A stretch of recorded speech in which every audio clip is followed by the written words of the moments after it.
अस्सलाम वालेकुम। तो वेलकम है आप लोगों का AM रात चैनल में।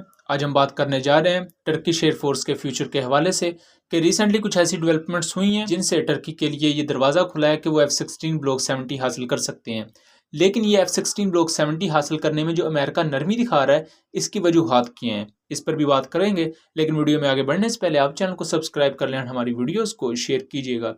National defence authorization law NDAA जो कि अमेरिका की तरफ से एक मसवदा है डिफेंस बजट का 2023 के लिए, उसमें टर्की पर जो पाबंदी लगाई हुई थी कि उन्हें किसी भी किस्म की आर्म एक्सपोर्ट नहीं की जाएगी, उस पर से पाबंदी हटा दी गई है। और ये बेसिकली पाबंदी F-16 ब्लॉक 70 के लिए थी। इससे पहले फिनलैंड और स्वीडन नेटो का हिस्सा बनना चाहते थे, लेकिन टर्किश सदर ने इस बात पर ब्लॉक कर दिया था इस चीज़ को कि as being a part of NATO हम कभी भी फिनलैंड और स्वीडन को नेटो का हिस्सा बनने नहीं देंगे। इस बात पर अमेरिका और टर्की की आपस में काफ़ी कशीदगी भी होगी, क्योंकि टर्की ये कहता था कि उनके खिलाफ जो कुर्द तंजीमें लड़ रही हैं उनको स्वीडन और फिनलैंड जैसे ममालिक में बहुत ही ज़्यादा हमायत हासिल है और वहाँ उनके लिए फ़ंड रेजिंग की जाती है। जबकि अगर टर्की की नीड्स की बात करें तो इस वक्त अमेरिका ने अपने MQ-9 प्रेडेटर ड्रोन्स को टर्की के दुश्मन मुल्क ग्रीस में डिप्लॉय किया हुआ है। अब ये बहुत बड़ी कंसर्न की बात है टर्की के लिए। जबकि दूसरी तरफ टर्की S-400 मजीद तादाद में लेने जा रहा है, जिससे जाहिर बात है अमेरिका खुश नहीं होगा। लेकिन टर्की अपनी डिफेंस इंडस्ट्रीज़ को दिन ब दिन तेज़ कर रहा है। वो अपने लिए 5th जनरेशन एयरक्राफ्ट TFX बना रहे हैं, लेकिन इस वक्त जो उन्हें सबसे बड़ी मुश्किल है कि उनकी एयरफोर्स के पास कोई ऐसा जहाज़ नहीं है जिसके पास एक्टिव इलेक्ट्रॉनिकली स्कैन्ड अरे रडार हो। इसके बाद जो ओजगुर अपग्रेडेशन है जिसमें वो अपने मुल्क में तैयार करता ऐसा रडार F-16 में लगाएंगे, वो अभी टेस्टिंग फेजेस में है। एंड किसी भी रडार की या किसी वेपन सिस्टम की टेस्टिंग फेज कोई 2-3 दिनों की या 2-3 हफ्तों की नहीं होती, इसमें साल लगते हैं।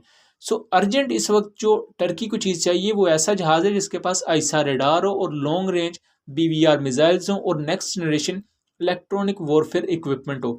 जबकि ग्रीस के पास F-16 ब्लॉक 70 भी आ चुके हैं और ग्रीस के पास राफेल एयरक्राफ्ट भी हैं, तो वो अपनी एयरफोर्स के हवाले से टर्की को बिल्कुल ही आउटफ्लैंक कर सकते हैं अगर कोई भी कॉन्फ्लिक्ट होता है। इस दौरान टर्की ने अप्रोच किया था अमेरिका को कि वो उन्हें 40 न्यूली बिल्ड F-16 ब्लॉक 70 दे, जबकि 80 F-16 की अपग्रेडेशन किट्स दे। इन अपग्रेडेशन किट्स से वो अपने पुराने 80 F-16 को ब्लॉक 70 स्टैंडर्ड पर या F-16 वाइपर जिन्हें हम कहते हैं उस स्टैंडर्ड पर अपग्रेड कर लेंगे।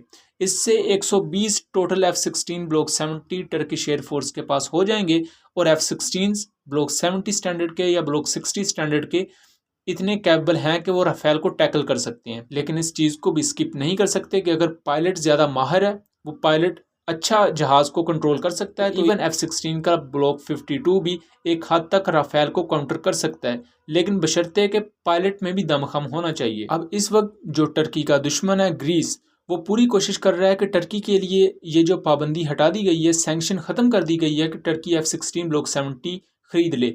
अब टर्की पूरी कोशिश करेगा कि वो जल्द से जल्द F-16 ब्लॉक 70 को ले ताकि अपनी एयरफोर्स को स्ट्रेंथन किया जा सके। जबकि दूसरी तरफ ग्रीस पूरी कोशिश करेगा कि किसी न किस तरह अमेरिका में अपनी लॉबी को यूज़ करते हुए टर्की के ये ऑर्डर्स रुकवाए जाएं या टर्की के लिए दोबारा मुश्किलात पैदा की जाएं। मामला दिन ब दिन नया रुख इख्तियार करता जा रहा है, क्योंकि इससे पहले अमेरिका ने सबसे पहले तो टर्की को इजाज़त दे दी थी कि आप F-16 ब्लॉक 70 खरीद सकते हैं। उसके बाद वहाँ कांग्रेस में वोटिंग हुई एंड टर्की के खिलाफ फैसला आता है, जिसके बाद दोबारा पाबंदी लग जाती है कि टर्की को F-16 ब्लॉक 70 नहीं दिए जाएंगे। उसके बाद टर्किश एक मिनिस्टर का ये बयान आता है कि अगर हमें अमेरिका F-16 ब्लॉक 70 नहीं देता तो हमें यूरोपियन कंट्रीज़ यूरोफाइटर टाइफून्स देंगी। जिस पर टर्किश एयरफोर्स चीफ ने जब इंग्लैंड का दौरा किया तो इंग्लैंड ने बाकायदा उन्हें यूरोफाइटर टाइफून्स पिच किए। अगर टर्की यूरोफाइटर टाइफून्स को खरीद लेता है तो जाहिर बात है F-16 की जो एक मार्केट है उस पर इम्पैक्ट आएगा, और अमेरिका ये भी नहीं चाहता कि उनके F-16 की मार्केट किसी तरह से भी रिजेक्ट हो या उसको किसी भी तरह तनज़ली का शिकार होना पड़े।